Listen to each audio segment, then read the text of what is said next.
Bonjour, alors vous êtes des habitués des fêtes médiévales, hein? Ah oui? Oui? Oui. Donc vous venez régulièrement à Provins? Tous les dimanches, on vient tous les ans d'abord à Provins. La semaine dernière, on a fait Dourdan. Avant, on a fait Compiègne. Avant, on a fait Verneuil. Avant, on a fait Saint-Maur-les-Fossés. On les fait toutes. Et qu'est-ce qui vous attire dans les fêtes médiévales? L'ambiance, l'authenticité des fêtes. Elles ne sont pas toutes avec le même état d'esprit, mais chaque fête médiévale a un caractère qui nous permet de nous enchanter et de nous faire rêver. Et vous avez choisi un costume particulier, j'imagine, qui représente quelque chose? Le costume, je l'ai fait, mais j'en ai fait à peu près 12. 12? Voilà, donc je m'habille différemment dans chaque fête médiévale, ainsi que ma femme. Oui, tout à fait. Et c'est vous qui faites vos vêtements également? C'est moi. C'est vous qui faites tous les Je suis la petite main de Christian Dior, moi. Je fais tout. C'est pas mon métier, mais je fais tout. Parce que quand on est passionné, obligatoirement, on essaye d'aller jusqu'au bout des choses. On a les aboutissants, les finissants, mais ça nous permet, en fin de compte, de se construire des costumes, un personnage, une identité qu'il n'y a pas quand on achète des choses dans le commerce. Vous comprenez? Sinon, dans le commerce, vous achetez un costume, vous achetez un semblant de robe ou de machin, on les retrouve sur les autres. Moi, vous ne verrez ni mon masque, ni mon chapeau, ni mon habit, celui de ma femme non plus, parce que c'est nous qui les avons faits. Et vous avez choisi 12 costumes qui représentent des personnages mythiques, ou c'est le hasard? Non, c'était l'opportunité qui faisait le larron. C'est-à-dire, chaque costume, ça va être, en fin de compte, je vais être amené à trouver par hasard sur une brocante un début de quelque chose, et ça va me donner l'idée de continuer à le faire. Mais c'est après la direction que j'ai prise pour le costume qui va faire que je suis quand même informé et outillé, parce que j'ai les livres authentiques des costumes médiévaux. Donc je me repique sur celui qui va être le mieux approprié à ce que j'ai comme produit. Donc à partir de là, je vais construire mon costume en fonction de l'authenticité dans mes livres de costumes, notamment Viollet-le-Duc qui a fait des costumes, etc. Mais vous avez d'autres livres qui sont imprimés avec les couleurs des costumes médiévaux, et en fin de compte, moi je vais bifurquer en fonction de ce que j'ai au départ. Donc à partir de là, je trouve que c'est plus facile de prendre une direction avec ce qu'on a au départ, qu'on a trouvé, et après on... Alors, quand je dis ce qu'on a trouvé, là par exemple, je vais acheter à un stand des peaux de cuir qui sont tachées, qui sont pas très correctes, parce qu'en fin de compte, je vais les avoir à un bon prix. Mais si j'achète des peaux pleines de fleurs, ça va me revenir une fortune. Donc en fin de compte, j'essaye en fin de compte de mêler ma passion et mon porte-monnaie, et que ça reste, disons, raisonnable. Voilà, tout à fait. Et c'est vous qui avez cette passion et vous l'avez transmise à madame? Voilà, tout à fait. Moi j'adore. Ah oui, ça c'est. Moi je faisais, avant de connaître ma femme, les fêtes médiévales. J'ai fait une licence d'histoire, donc ça aide. Et à partir de là, ma femme s'est pris au jeu. Et puis voilà, et puis on l'a fait subtilement, tout doucement. J'ai pas imposé quoi que ce soit, parce que le monde médiéval reste quand même un monde qui a duré quand même 1000 ans, hein, du 5e siècle au 15e siècle. Donc vous allez en France, dans n'importe quel village, n'importe quelle ville, vous retrouvez toujours obligatoirement des vestiges, un bâtiment, une rue, une ruelle. Il y a toujours obligatoirement quelque chose qui reste du monde médiéval. Mais le monde médiéval, ça reste quand même quelque chose d'attachant, je vais dire. Parce que si vous aimez, comme je connais des gens qui aiment la Révolution, le 17e, le 18e, dont moi je suis quand même aussi attiré, le monde médiéval c'est 1000 ans. Donc 1000 ans c'est immense dans la vie d'un être humain. Nous on a une durée de vie qui est quand même infime par rapport à 1000 ans. 1000 ans c'est extraordinaire. Donc en fin de compte c'est pour cette raison qu'en France, et même ailleurs, il y a quand même un patrimoine médiéval qui est à la portée de nous, simples citoyens, parce que 1000 ans, c'est énorme sur le trajet. Et il ne faut pas oublier que du 5e au 15e siècle, on n'est qu'en 2015, donc il n'y a pas si longtemps. Donc, obligatoirement, le monde médiéval aussi, et c'est un monde qui est à part. Quand on est plongé dans le monde médiéval, on est obligatoirement dans un autre monde, dans un autre univers, on rentre dans une quatrième dimension qui nous permet en fin de compte de rêver pendant un jour ou 2 jours pendant les fêtes de Provins, et ça nous amène obligatoirement à un dépaysement par rapport à la semaine où nous on travaille tous les deux, on est dans une société de consommation, on a des responsabilités tous les deux, donc c'est intéressant d'avoir un dépaysement comme ça, facile, en fin de compte c'est facile. Et en plus, Provins, pour répondre à votre question aussi, c'est que c'est quand même une des plus grandes fêtes médiévales qu'on puisse connaître. Et ce qui est intéressant à Provins, c'est qu'il y a beaucoup de gens qui se déguisent. Donc quand on balade son œil, on a l'impression d'être à l'époque. Alors que dans d'autres fêtes médiévales, les gens se déguisent moins, se costument moins.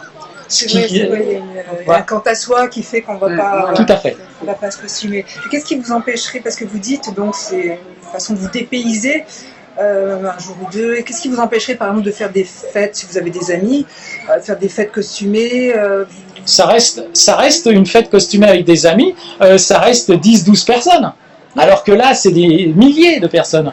Vous pensez que... Et en plus, il y a l'environnement qui s'y prête. Et voilà, il y a le contexte du château, les remparts. Quand vous êtes en haut sur le pont et que vous regardez les tentes comme ça, dans le profilé le long des remparts, je vous promets, quand vous prenez des photos de ça, vous les remettez sur grand écran, vous avez l'impression que vous êtes au Moyen-Âge. Oui, tout à fait. Donc, ce qui aurait permis de vous faire vivre un petit peu plus, pas quotidiennement, mais un peu plus longuement, vos passions. C'est vrai que là, pendant l'été, il y a tellement de fêtes que... Voilà, il y a beaucoup de fêtes pendant l'été médiéval. Nous, on va même assez loin parce qu'on va jusqu'en Belgique faire des fêtes médiévales. Donc, on est vraiment des inconditionnels des fêtes médiévales. Il faut être honnête. Tout le monde n'est pas passionné comme nous.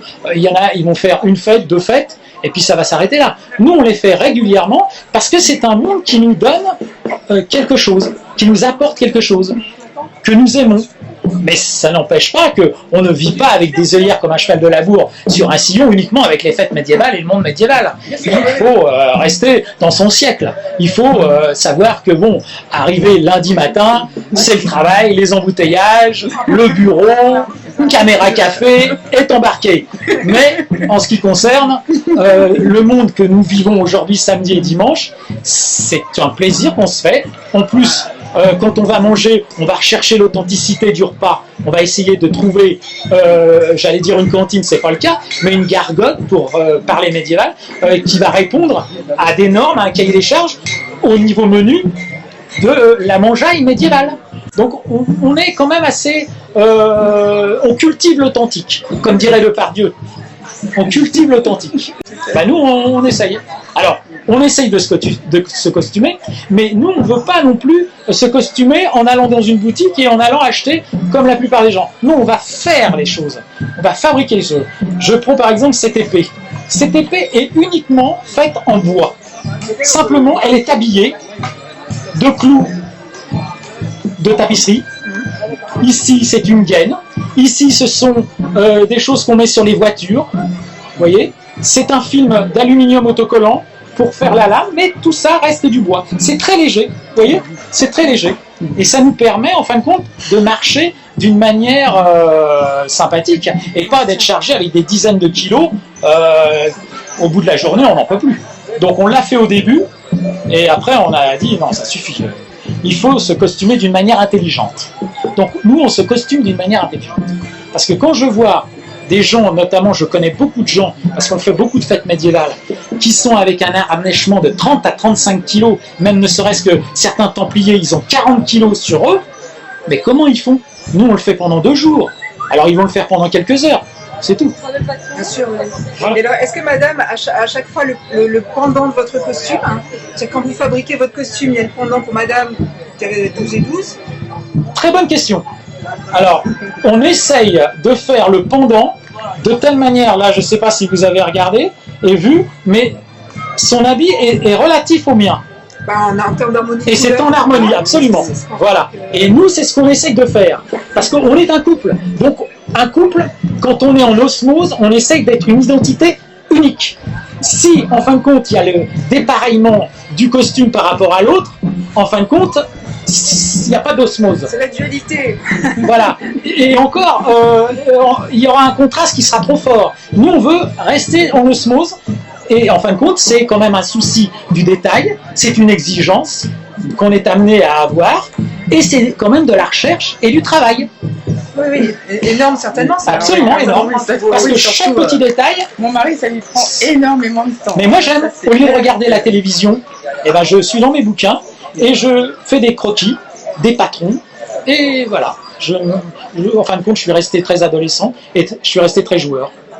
Et quels sont les autres costumes, hein, très rapidement? Alors les autres costumes, c'est une côte de maille que j'ai faite parce que j'ai acheté des anneaux en inox à un grossiste boucher qui était en faillite, qui était à Paris. Donc j'ai acheté des anneaux de 8 de diamètre parce qu'il y en a de 10, il y en a de 12. Moi, c'est ceux qui sont les plus petits, c'est de 8. C'est tout en inox, donc ça ne brouille pas.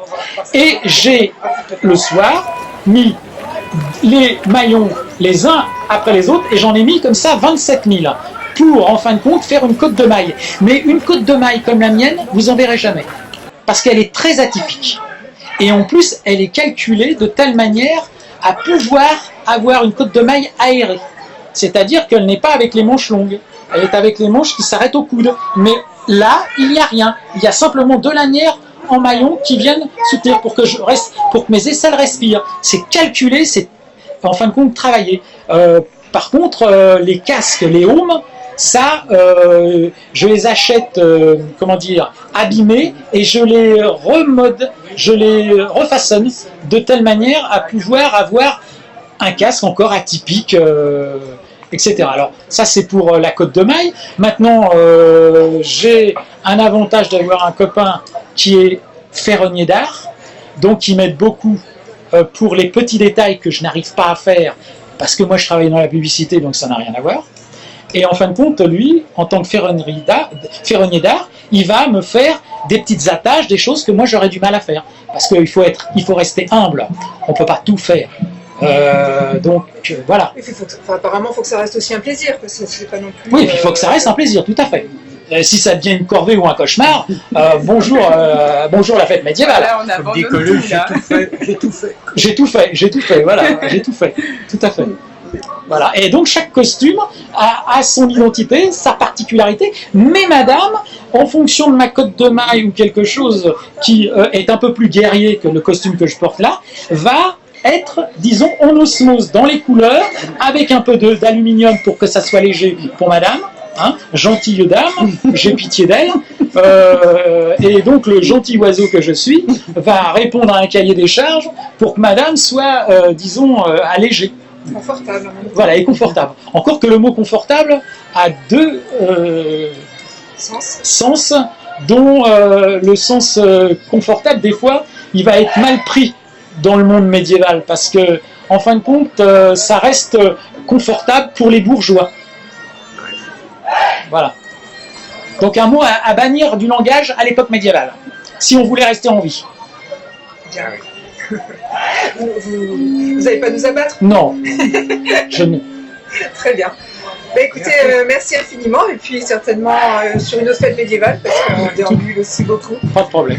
Et vous me verrez habillé d'une autre manière. Certainement, et on vous posera des questions sur vos autres costumes, si on vous reconnaît. Si vous me reconnaissez, parce que des fois j'ai d'autres masques, parce que je passe incognito, parce qu'il y a une bande de paparazzi là, qui comme vous, me chasse et me pourchasse.